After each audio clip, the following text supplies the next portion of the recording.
حضرت عمر بن خطاب رضی اللہ تعالیٰ عنہ جس چیز کی نسبت آپ کبھی کہتے تھے نا کہ میرے خیال میں اس طرح ہوگا، تو وہ بات عموماً اسی طرح ہوتی تھی۔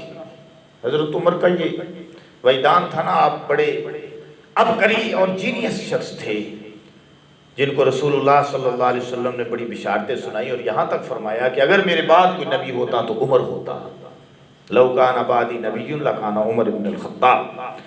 ایک مرتبہ آپ بیٹھے ہوئے تھے کہ ایک بڑا حسین و جمیل شخص گزرا آپ کے پاس سے، آپ نے اسے فوراً دیکھ کر فرمایا اگر میرا گمان غلط نہ ہو تو یہ وہ شخص ہے جو جاہلیت کے زمانے میں کاہن تھا۔ کاہن وہ جو دم درود پڑھنے والے، جنات کو قابو کرنے والے لوگ ہوتے ہیں۔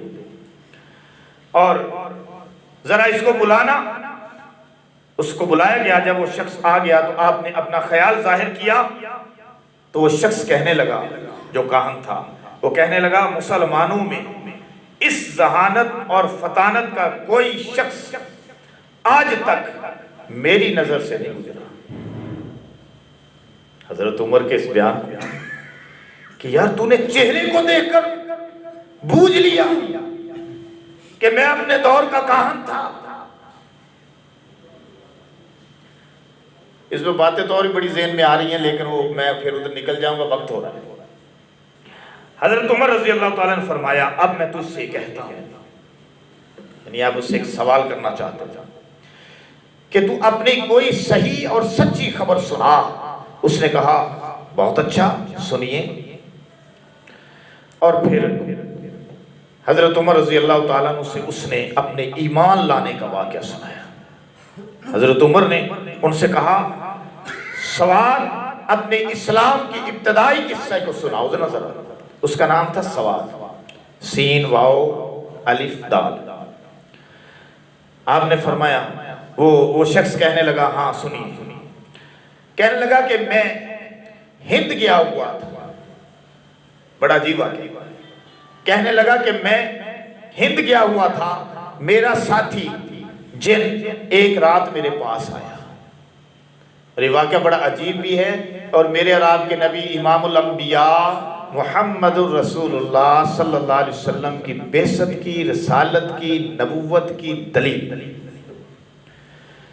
تو کہنے لگا کہ میں ہند گیا ہوا تھا تو میرے پاس میرا ساتھی جن آیا۔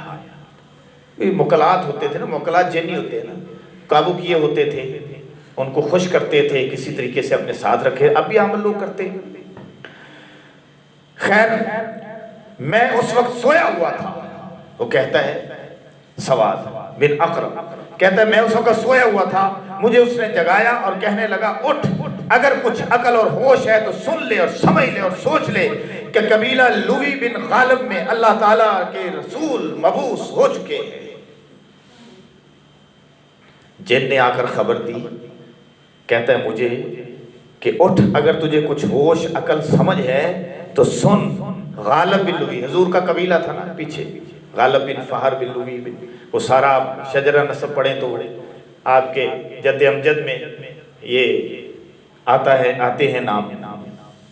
تو کہنے لگا کہ اٹھ، غالب بن لوی میں اللہ کے رسول مبعوث ہو چکے، میں جنات کی حص اور ان کے بوریا بستر باندھنے پر تعجب کر رہا ہوں کہ جنات بھاگ رہے ہیں۔ اگر تو طالب ہدایت ہے تو فوراً اٹھ اور مکے کی طرف کوچ کر، اور سمجھ لے کہ بہتر اور بدتر یکساں نہیں ہوتے۔ یہ کون کہہ رہے؟ جن کہہ رہے، جن۔ جا جلدی جا اور بنو ہاشم کے اس دلارے کے منور مکھڑے پر نظر ڈال لے۔ مجھے پھر غنودگی آ گئی، میں پھر سو گیا۔ وہ مجھے دوبارہ جگاتا ہے اور پھر کہتا ہے اے سواد بن قارب، اللہ جل جلالہ نے اپنے رسول کو بھیج دیا ہے، تم ان کی خدمت میں پہنچو، ہدایت اور بھلائی سمیٹ لو۔ دوسری رات پھر آیا اور مجھے جگا کر کہنے لگا مجھے جنات کے جستجو کرنے اور جلد جلد پالانے، کسنے اور جھولے کسنے پر تعجب ہو رہا ہے، میں بڑا حیران ہوں۔ جنات جو ہے وہ کوچ کر رہے ہیں اور جنات بھاگ رہے ہیں، اور تو کہاں سویا ہوا ہے؟ جلدی اور تو بھی جا مکے کی طرف۔ اگر تو بھی ہدایت کا طالب ہے تو جا مکے کا قصد کر، بنو ہاشم کے اس پسندیدہ شخص کی خدمت میں پہنچ جا اور اپنی آنکھیں اس نبوت والے مکھڑے سے جا کر اس کے دیدار سے منور کر لے۔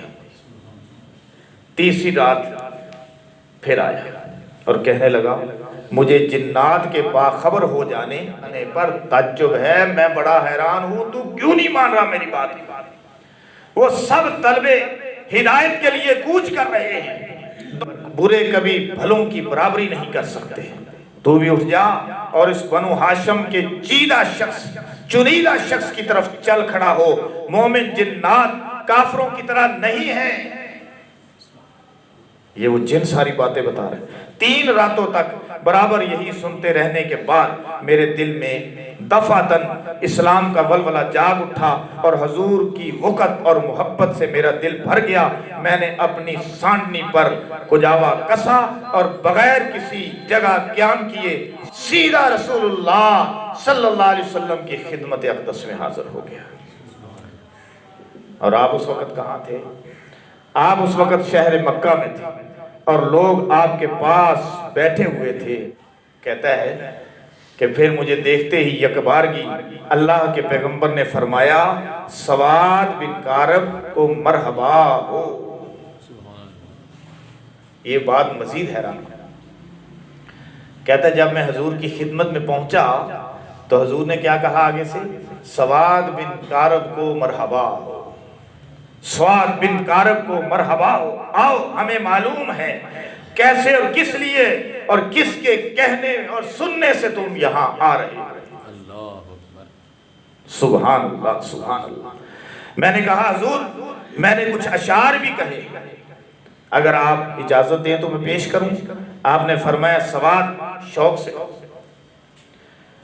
پھر کہتا ہے کہ میں نے وہ اشعار پڑھے جن کا مضمون یہ ہے میرے پاس میرا جن میرے سو جانے کے بعد رات کو آیا اور اس نے مجھے ایک سچی خبر سنائی۔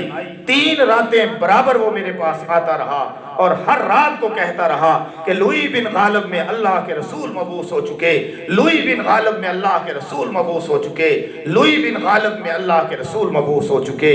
میں نے بھی سفر کی تیاری کر لی اور جلدی جلدی راستے کو طے کرتا ہوا یہاں پہنچ گیا۔ اب میری گواہی ہے کہ بجز اللہ کے کوئی اور رب نہیں اور اللہ تعالیٰ کے آپ امانت دار رسول ہیں۔ لا الہ الا اللہ محمد رسول اللہ۔ کیسا عجیب واقعہ۔ حضرت عمر رضی اللہ تعالیٰ عنہ کی پھر عجیب بات مزید ہے کہ اس نے دیکھو بندے کو پہچانا کیسے ہے۔ حضرت عمر نے بندے کو پہچانا کیسے ہے، کیسی پہچان تھی؟ پھر اس نے کہا کہ آپ جیسے جینیس تو لوگ میں نے کبھی کہیں نہیں دیکھے۔ رسول پاک صلی اللہ علیہ وسلم کی حقانیت اور رسالت کی گواہی بھی ہے، اور حضور علیہ السلام نے جب وہ پہنچا تو آپ نے پہلے ہی اسے بتا دیا کہ تمہیں کس نے بھیجا، کس نے جو ہے تیار کیا اور کیسے تم یہاں پہ پہنچے، کیونکہ اللہ کا رسول ہوتا ہی وہی ہے جس کا رابطہ اپنے رب کے ساتھ اسی طرح ہوتا ہے۔ وَمَا يَنْطِقُ عَنِ الْهَوَىٰ إِنْ هُوَ إِلَّا وَحْيٌ يُوحَىٰ کہ نبی اپنی زبان سے نہیں بولتا، جو کچھ بولتا ہے تو وہ وحی ہوتی ہے جس کے ذریعے وہ بولتا ہے۔ اللہ نے بذریعہ وحی پہلے ہی اپنے پیغمبر کو باخبر کر دیا۔ یہ واقعہ ہمارے لیے بڑا ایمان افروز ہے، لیکن میں نے خلاصہ آپ کے سامنے رکھ دیا کہ یہ عجیب و غریب جنات کے واقعات جو کہ میرے اور آپ کے نبی صلی اللہ علیہ وسلم کی رسالت کی اور حقانیت کی گواہی ہیں، اور یہ بھی کہ رسول پاک صلی اللہ علیہ وسلم صرف انسانوں کے نہیں بلکہ جنات کے بھی نبی تھے، اور صرف 2-4 جن نہیں بلکہ جنات کی جماعتیں اور قبیلے۔